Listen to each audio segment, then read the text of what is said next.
फिर से स्वागत है आपका आपके अपने YouTube channel unique academic institute में। मैं राहुल चौधरी। बच्चों, आज मैं आपके लिए लेकर आया हूँ कक्षा 6 यानी क्लास 6 से हिंदी की पुस्तक जो आपकी है उससे एक बहुत ही सुंदर सी कविता जिसका शीर्षक है इतने ऊंचे उठो। जिसका शीर्षक क्या है? इतने ऊंचे उठो, और इसको लिखा गया है द्वारिका प्रसाद माहेश्वरी के द्वारा। तो इस कविता के कवि हैं द्वारिका प्रसाद माहेश्वरी। ये कक्षा 6 में आपको पढ़नी है। और तो जैसा कि हम हमेशा करते हैं, किसी भी पाठ अथवा किसी कविता को पढ़ने से पहले उनके जो लेखक होते हैं, उनके जो कवि होते हैं, उनके बारे में बात करते हैं। तो इस कविता में भी हम ऐसा ही कुछ करने वाले हैं। अब जो हमारे लेखक हैं, हमारे कवि हैं द्वारिका प्रसाद माहेश्वरी, तो पहले हम उनके बारे में जानेंगे। ठीक है। तो द्वारिका प्रसाद माहेश्वरी जी का जन्म 1 दिसंबर 1916 को हुआ था।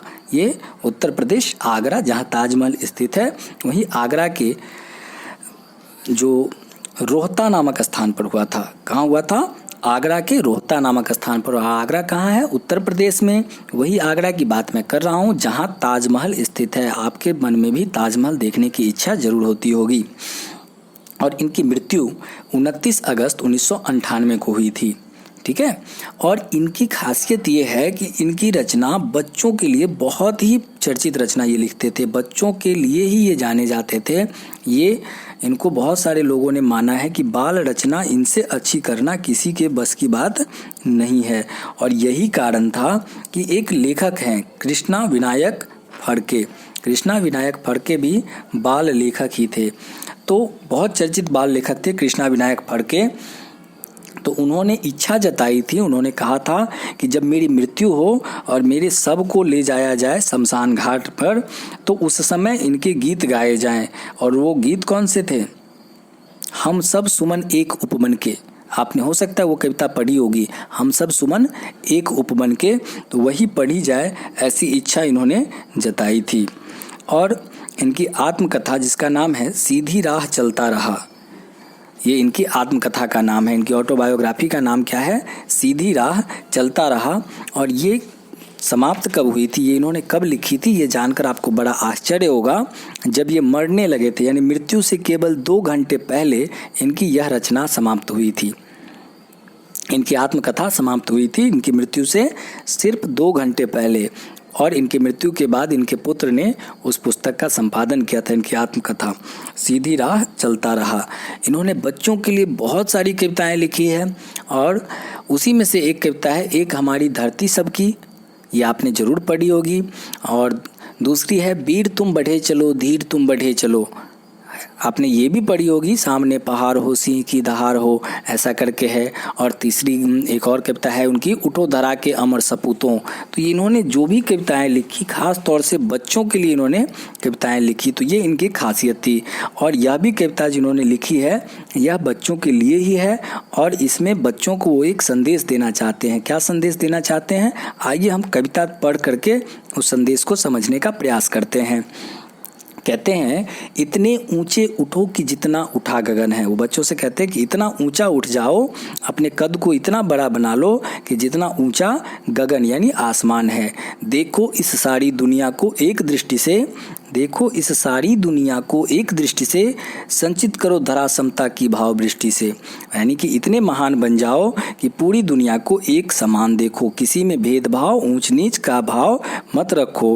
यानी कि सभी जगह एक समान भाव की वृष्टि करो। वृष्टि मतलब वर्षा होता है। तो संचित करना धरा को, धरा मतलब धरती, तो इस धरा को एक ही समान भाव से, एक ही भावना के साथ देखो। ये कहना चाहते हैं कवि बच्चों से कि हमें इतना ऊंचा उठ जाना चाहिए, इतना महान बन जाना चाहिए जितना कि आसमान महान है। और पूरी दुनिया में सबके प्रति एक जैसा भाव रखना चाहिए। ऊंच नीच भेदभाव नहीं करना चाहिए, जाति का भेदभाव भी नहीं करना चाहिए, किसी से किसी प्रकार का अंतर नहीं करना चाहिए, किसी को अमीर और गरीब नहीं समझना चाहिए। ऐसा कवि कहते हैं बच्चों से। और फिर देखिए दूसरे स्टेंजा में क्या कहते हैं। दूसरे बंद में कवि कहते हैं जाति भेद की धर्म वेश की, जाति भेद की धर्म वेश की काले गोरे रंग द्वेष की ज्वालाओं से जलते जग में। कहते हैं कि यह जो दुनिया है यहाँ लोगों में जाति का भेद है। कोई स्वयं को हिंदू कहता है, कोई स्वयं को मुसलमान कहता है, कोई किसी और धर्म का कहता है, कोई सिख कहता है, कोई ईसाई कहता है। अर्थात सब अपने आप को एक दूसरे से बांट करके विभक्त करके रखते हैं। तो जाति भेद की, धर्म वेश की, काले गोरे रंग द्वेष की, और जो गोरा है वो काले लोगों से द्वेष करता है, जो काला है वो गोरे लोगों से द्वेष करता है। ऐसी स्थिति हो गई है, यानी कि कोई किसी से मिलकर रहना पसंद नहीं करता है। ज्वालाओं से जलते जग में, यह सब द्वेष से जो है हमारा संसार जो है जल रहा है। और इतने शीतल बहो कि जितना मलय पवन है। इसमें तुम क्या करो, तुम इन सारे दुर्गुणों से स्वयं को दूर रखो, तुम इन दुर्गुणों को अपने समीप मत आने दो, और तुम ऐसे बहो जहाँ चारों ओर इस द्वेष की गर्मी जो है बहुत ज़्यादा है, तो उसमें तुम ऐसे बहो जैसे कि मलय पवन है, यानी शीतल मलय पवन जो है वो जैसे बहती है और सबको क्या करती है। जब गर्मी के दिनों में हवा चलती है ठंडी ठंडी तो क्या होता है, हमें बड़ा सुकून मिलता है, आफियत मिलता है। तो तुम वैसे बन जाओ जिसको देख करके लोगों को सुकून की अनुभूति हो, ऐसा वो कहते हैं बच्चों से। और उसके बाद तीसरे पैराग्राफ में क्या कहते हैं, लो अतीत से उतना ही जितना पोषक है। लो अतीत से उतना ही जितना पोषक है। अब अतीत मतलब होता है बीते हुए कल। तो कहते हैं कि अपने बीते हुए कल को भूलो मत, अपने इतिहास को, अपनी परंपराओं को मत भूलो, लेकिन उतना ही उससे सीखो कि जिससे पोषण मिलता हो, जो अच्छा हो सिर्फ वही लो। जितना पोषक है, जितना पोषण करने वाला है, जिससे तुम्हारा भला होने वाला है, उन्हीं चीज़ों को, परंपराओं से लेकर वर्तमान में आओ। जीर्ण शीर्ण का मोह मृत्यु का घोतक है। और जीर्ण शीर्ण का मोह मतलब कि जो ये पुराना सा फटा पुराना या खराब स्थिति का जो मोह, पुराने समय का जो मोह है वह क्या है, मृत्यु का घोतक है। यानी कि श्रेष्ठता का जो मोह है वही मृत्यु का घोतक है, अर्थात मृत्यु की ओर इशारा करने वाला है। घोतक मतलब होता है प्रकाश करने वाला। तोरो बंधन रुके न चिंतन, गति जीवन का सत्य चिरंतन। तुम उन बंधनों को, जाति धर्म के बंधनों को, अमीरी गरीबी के बंधनों को तोड़ दो, और यह चिंतन, यह विचार कभी रुकना नहीं चाहिए। गति जो है चिंतन की, यह हमेशा बनी रहनी चाहिए, अर्थात रूढ़िवादी परंपराओं से बाहर निकल जाना चाहिए। जीवन का सत्य चिरंतर, धारा के शाश्वत प्रवाह में, यह जीवन का जो सत्य है वह हमेशा चिरंतर मतलब आदिकाल से अनंत काल से चलने वाला है, आदि से अनंत तक यह चलने वाला है। धारा यानी प्रवाह के शाश्वत प्रवाह में, धारा के शाश्वत यानी वास्तविक प्रभाव में इतने गतिमय बनो कि जितना परिवर्तन है। तुम बिल्कुल वैसे बन जाओ जैसे परिवर्तन एक शाश्वत नियम है, अर्थात उसको झुठलाया नहीं जा सकता। जैसे दिन के बाद रात का होना, रात के बाद सुबह का होना, यह शाश्वत नियम है, वैसे ही तुम भी ऐसे बन जाओ कि जितना परिवर्तन शाश्वत है उतने ही परिवर्तित तुम भी बन जाओ।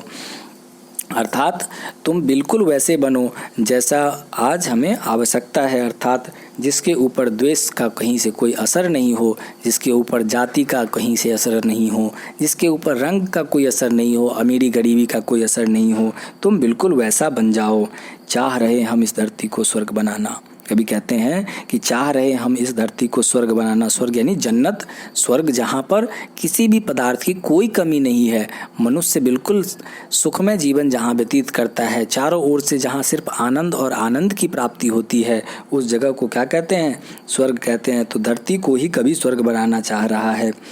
कहते हैं अगर कहीं हो स्वर्ग उसे धरती पर लाना, अर्थात अगर वास्तव में स्वर्ग कहीं है जिसकी कल्पना हम करते हैं, जहाँ किसी प्रकार का कोई दुख नहीं हो, हर व्यक्ति संपूर्ण हो, ऐसे जगह की कल्पना कभी करते हैं, उसे धरती पर लाना चाहता हूँ। अर्थात अगर ऐसा कोई स्थान है जहाँ किसी प्रकार की कोई कमी नहीं है, वहाँ सभी लोग सुखी पूर्वक रहते हैं, सभी पदार्थ की जहाँ पूर्ति हो जाती है इच्छा करने मात्र से, तो वैसा ही स्थान कभी बनाना चाहता है। किसको? धरती को।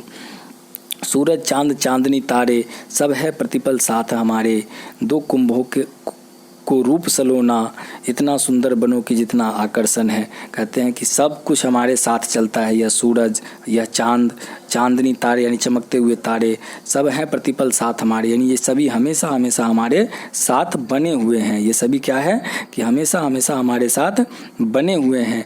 इसलिए दो कुंभों को रूप सलोना, इतना सुंदर बनो कि जितना आकर्षण है। इसलिए कभी हमसे कहते हैं कि इतना सुंदर बन जाओ जितना आकर्षण है। आकर्षण यानी जिसको देख करके व्यक्ति उसकी ओर खींचा जाना आकर्षण कहलाता है।